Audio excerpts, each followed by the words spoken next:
আল্লাহর নাম নিলে অসুবিধা আছে নাকি? আল্লাহর নাম নিলে সুবিধা, কতটুকুন সুবিধা? এখন যান বুখারী শরীফে নবম পারায় আব্দুল্লাহ মাসউদ রাদিয়াল্লাহু তাআলা আনহু থেকে বর্ণিত, আল্লাহর হাবিব বলেন তাকবীরাতুন ওয়াহিদা আদ-দুনিয়া মা ফিহা।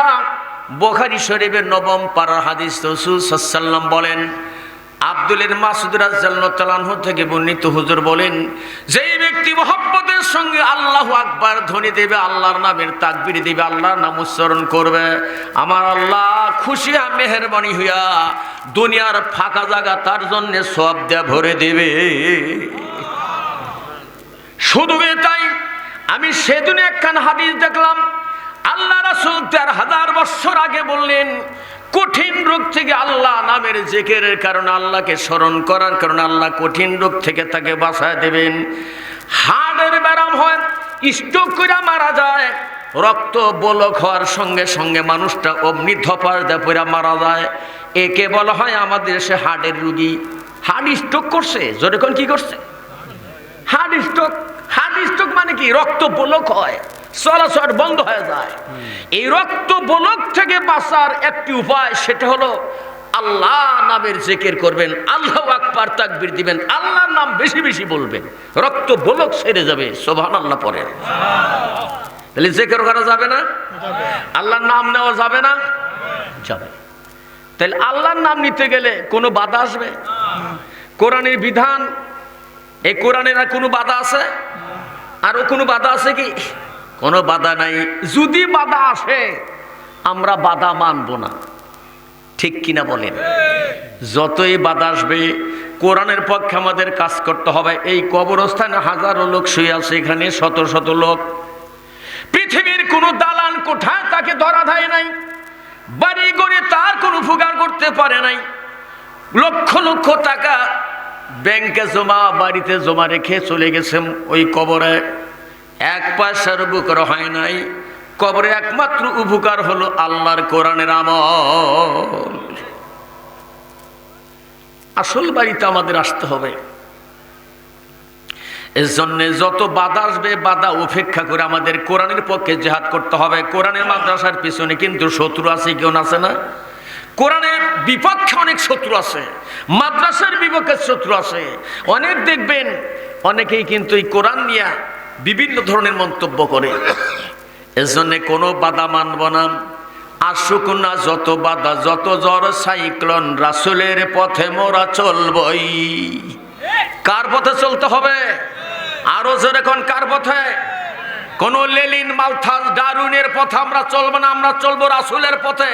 আমাদের নেতা একজন, তার নাম মুহাম্মাদুর রাসূলুল্লাহ সাল্লাল্লাহু আলাইহি সাল্লাম।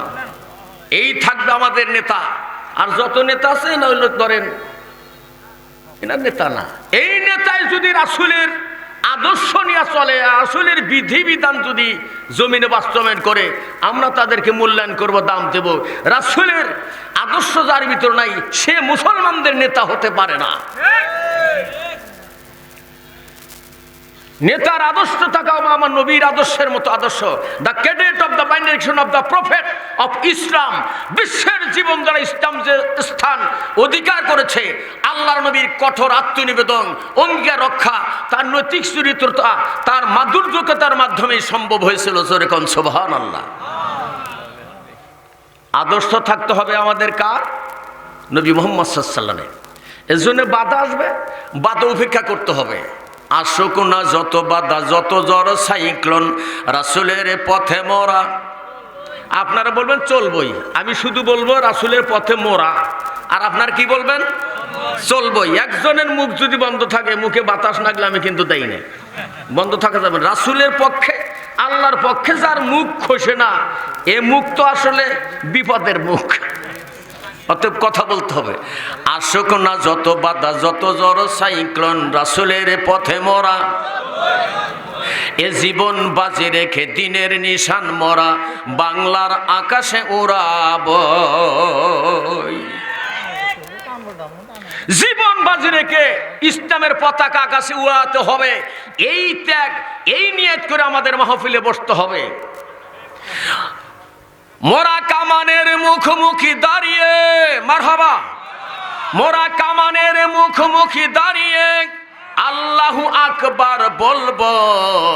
আসুক না যত বাধা, যত ঝড় সাইক্লোন, রাসূলের পথে মোরা এ জীবন বাজি রেখে দিনের নিশান মোরা বাংলার আকাশে সকলে বলবেন উড়াবই। উড়ানে রাজি আছেন তো? এখান থেকে ইসলামের পতাকা উড়বে, এটা হবে ইসলামের একটি দুর্গ, ইসলাম প্রচারের দুর্গ। কোরআন যদি না জানা থাকে, কোরআনের মাদ্রাসা যদি না থাকে, ইসলাম থাকবে না। কথা বলেন ঠিক কিনা? আমাদের দেহে বহে জিহাদি রক্ত, জোরে কোন আল্লাহু আকবার। আমাদের দেহে বহে জিহাদি রক্ত, মনে প্রাণে তাওহীদ হুঙ্কার। তাকবীরে তাকবীরে বাতিলের মসনদ, কত ভেঙ্গে করেছে যে চুরমার, কত ভেঙ্গে করেছে যে চোরমার। এই মাথা অবনত আল্লাহর কাছে, শুধু নয় কোনো বাতিলের কাছে। আল্লাহু আকবার। এ মাথা নত করতে হবে কার কাছে? কোন বাতিলের কাছে মাথা নত করা যাবে না। এই মাথা অবনত আল্লাহর কাছে, শুধু নয় কোনো বাতিলের কাছে। শহীদি কাফিলা নিয়ে যাব জানো একদিন, মাকসুদে মানজিলে পৌঁছে, মাকসুদে মানজিলে পৌঁছে। পৃথিবীর এই আমানিশা, পৃথিবীর এই আমানিশা কোরআনের আলো দিয়া টুটাবই। আসুক না যত বাধা, যত ঝড় সাইক্লোন, রাসূলের পথে মোরা এ জীবন বাজে রেখে দিনের নিশান মোরা বাংলার আকাশে উড়াবই। আসুন আমার ভাইরা বন্ধুরা, ছোট্ট একখানি আয়াতের থেকে আপনাদের সামনে সংক্ষেপে আলোচনা দেব, যেহেতু আমাদের প্রধান আকর্ষণের কথা শোনা লাগবে। আমার সঙ্গে আওয়াজ দিয়ে পড়ুন, আউযু বিল্লাহি মিনাশ শাইতানির রাজিম, বিসমিল্লাহির রহমানির রহিম। ইন্নাল্লাযীনা ক্বালু রাব্বুনাল্লাহ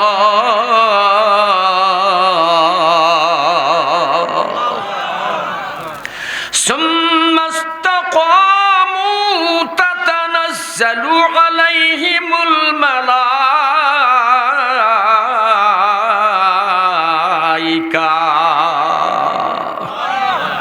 আল্লা তাখাফু ওয়া লা তাহজানু ওয়া আবশিরু বিল জান্নাতিল্লাতী কুনতুম তুআদুন।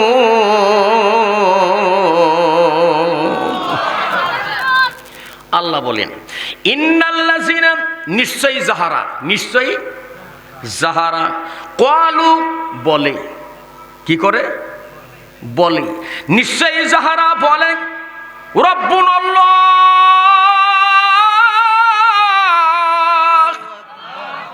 আমাদের রব হলো আল্লাহ। আমাদের রব কে? রব শব্দের 19টা অর্থ, তন্মধ্যে মধ্যে 4টা অর্থের ব্যাপক ব্যাখ্যা দিয়েছেন মুফাসসিরগণ। রব শব্দের 1 নম্বর অর্থ হলো সৃষ্টিকর্তা। আমাদের সৃষ্টিকর্তা কি? আরো জোরে। রব শব্দের 2 নম্বর অর্থ হলো লালন পালন কর্তা। আমাদের লালন পালন করেন কে? না কোন সরকার? লালন পালন করেন আল্লাহ। রব শব্দের 3 নম্বর অর্থ সংবিধান দাতা, কোরআনের দাতা কে? কোরআনের মধ্যে কোনো ত্রুটি আছে নাকি? যালিকাল কিতাবু লা রাইবা ফি, no doubt in the doubt, এই গ্রন্থের ভিতরে কোনো প্রকার সন্দেহ নাই। হুদাল লিল মুত্তাকিন, মুত্তাকিনদের জন্য পথ প্রদর্শক। যারা মুত্তাকি তাদের জন্য কোরআন এসেছে। সুবহানাল্লাহ পড়েন। আল্লাহ রাব্বুল আলামিন বলেন, রব্বুনাল্লাহ, যারা বলে আমাদের রব আল্লাহ, সৃষ্টিকর্তা আল্লাহ, লালন পালন কর্তা আল্লাহ, সংবিধান মালিক আল্লাহ, এই কোরআনের মালিক আল্লাহ, আর আমাদের রেজেকের মালিক আল্লাহ। রেজেক দেন কে? তাইলে আল্লাহ বলেন যারা সব বিষয় আমি আল্লাহর উপর ভরসা করে সুম্মাস্তাকামু, আর ভরসা করে আমি আল্লাহর উপরে, সুম্মাস্তাকামু, অতঃপর সুখে দুঃখে সব সময় সে আমি আল্লাহর উপরে ভরসা করে। তাইলে এখানে বোঝা গেল আমাদের রবকে।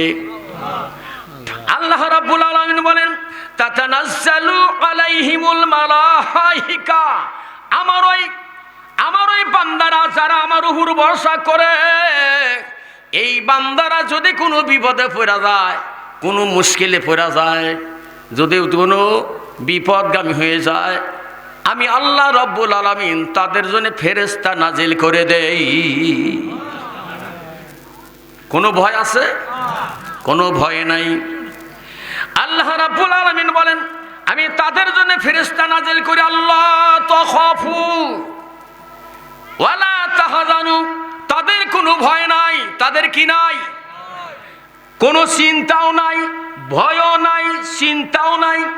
আল্লাহ বলেন ওয়াবশিরু, তারপরে আমি তাদেরকে সংবাদ দিলাম, আমি আল্লাহ ওয়াদা করে দিলাম, ঘোষণা করে দিলাম, বিল জান্নাহ, আমি আল্লাহ তাদেরকে জান্নাতের শুভ সংবাদ দিয়ে দিলাম।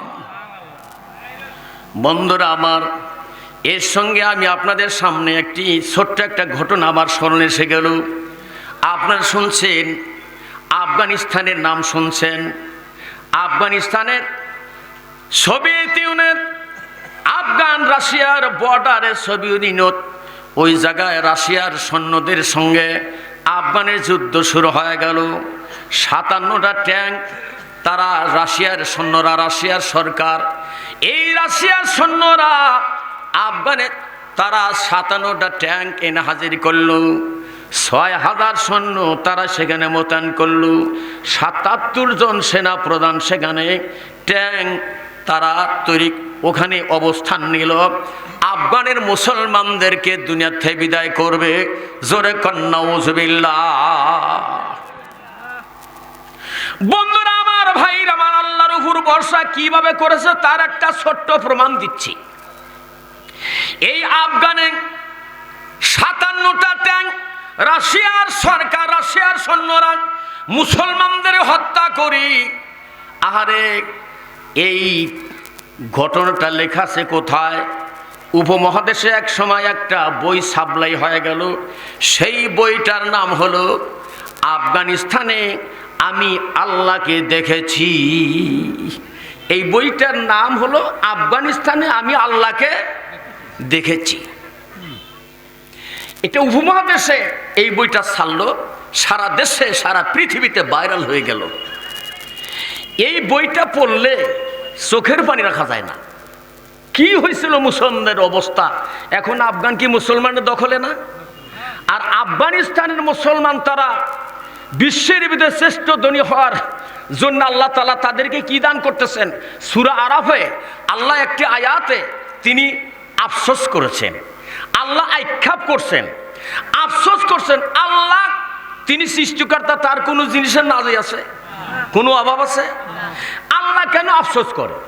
আল্লাহ কেন আক্ষেপ করে? আল্লাহ কেন দুঃখ প্রকাশ করে? দুঃখ প্রকাশ করবে একজন অভাবের কারণে, রোগের কারণে, একটা বালা মুসিবতের কারণে, বিভিন্ন কারণে মানুষে দুঃখ প্রকাশ করে। আল্লাহ দুঃখ প্রকাশ করে কেন শোনা দরকার না? সূরা আরাফে আমি এই তাফসীরটা পড়লাম, আফসোস করলাম। আল্লাহ নিজেও আফসোস করছে, নিজেও দুঃখ প্রকাশ করছে, আক্ষেপ করছে। দেখি আমি আয়াতটা আপনাদের সামনে উত্থাপন করা যায় কিনা, কিন্তু টাইম তো কম, আমার তো কাজ মেলা, অল্প টাইম, কাজ হলো বেশি, তাই না? আপনারা তো বোঝেনি, আমাকে তো চেনার বাকি নাই, জানারও বাকি নাই। তো যাই হোক, আমি দেখব এই আফসোস আল্লাহ যে আক্ষেপ করছে, দুঃখ প্রকাশ করলো কেন? আল্লাহর কোনো জিনিসের নাজাই নাই, অভাব নাই। আল্লাহ গানিউন আনতুমুল ফুকারা, আল্লাহ হলো ধনী, দুনিয়া সব হলো ফকির। ইন্নাল্লাহা আলা কুল্লি শাইইন কাদির, সর্ববিশ্বের উপরে সর্বশক্তিমান। ইন্নাল কুওয়াতা লিল্লাহি জামিয়া, সমস্ত শক্তির উৎস হলো আল্লাহ। জোরে কোন সুবহানাল্লাহ। সব শক্তির উৎসকে সেই আল্লাহ দুঃখ প্রকাশ করে। কথাটা শোনার জন্য এই কথাটা পাওয়ার পরে আমার ওই দিন থেকে আমার সেন্স ফিরে গেছে, অন্য লাইনে চলে গেছে। আল্লাহ দুঃখ প্রকাশ করে। দেখি ওই কথাটা অত্যন্ত মর্মান্তিক কথা। এই কথাটা শেষ করির সময় হলে বলবো ইনশা আল্লাহ। আবার কেউ উঠা যায় না। আমি একবার আপনার কাছের লোক, আজকে যদি আপনার এই এলাকার মানুষ একজন যদি মারা যায় আমার কানে গেলে আমি আসতে না পারলেও আমার অন্তরটা কাঁদবে, কি কোন কাঁদবে না? আমি অবশ্যই তার জন্য দোয়া করব, নামাজের পরে দোয়া করবো, আল্লাহ আমার কাকুয়ার ভাই, আমার দেশের ভাই, আল্লাহ তুমি নাজাত দাও। এ দোয়া তো আমার আসবে। এখানে আমার অনেক দরদি শুয়ে আছে, অনেক আপনজন শুয়ে আছে। কিছুদিন আগে আমার একই সাথে একটি বিছনায় আমি মধুপুর জটাবাড়ি সিনিয়র মাদ্রাসা যখন পড়ি, আমার ওয়াজেদ ভাই মাওলানা ওয়াজেদ আলী, আমি একই বিছনায় একই জায়গায় থাকছি। আমার ওয়াজেদ ভাইয়ের কথা মনে হলে এখন আমার হৃদয় কুলায় না। আমার বন্ধু মানুষ একখানে থাকছে আমার ভাইয়ের সঙ্গে, সেই ভাই আজকে এই কবরস্থানে শুয়ে গেছে। অনেক দরদি এখানে কবরস্থান আছে। আমার এই ডান পাশে প্রত্যেক বছর বসে থাকতেন আবু সাইদ মোল্লা, মাস্টার আবু সাইদ মোল্লা, সেই কবর শুইছে না? জরগান শুইছে কিনা? আজকে সে কোথায়? গত বছর এখানে ছিল, আজকে উনি ওখানে চলে গেছে।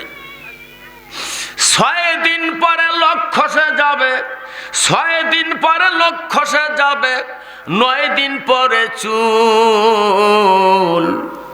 কবর গাহের সামান নিতে কইর না কেউ ভুল, কবর জায়গা ভালো না, কবর জায়গা ভালো না। সকলে কন্যা কবর জায়গা ভালো না রে কবর। 6 দিন পরে লোক খসে যাবে, 9 দিন পরে চুল। কবর গায়ের সামান নিতে কইর না কেউ ভুল, কবর জায়গা ভালো না রে কবর জায়গা ভালো না। 17 দিন পরে পেট ফেড়ে যাবে, 17 দিন পরে পেট ফেড়ে যাবে, 60 দিন পরে গোস্তের জোড়া খসে যাবে, 17 দিন পরে পেট ফেড়ে যাবে, পোকার খাদ্য হবে, 60 দিন পরে গোস্ত গলি খসে খসে পড়ে রবে, 90 দিন পরে হাড়ের জোড়া, 90 দিন পরে হাড়ের জোড়া খসে পড়ে রয়। কবর জায়গা ভালো নয় রে কবর জায়গা ভালো না। আল্লাহু আকবার।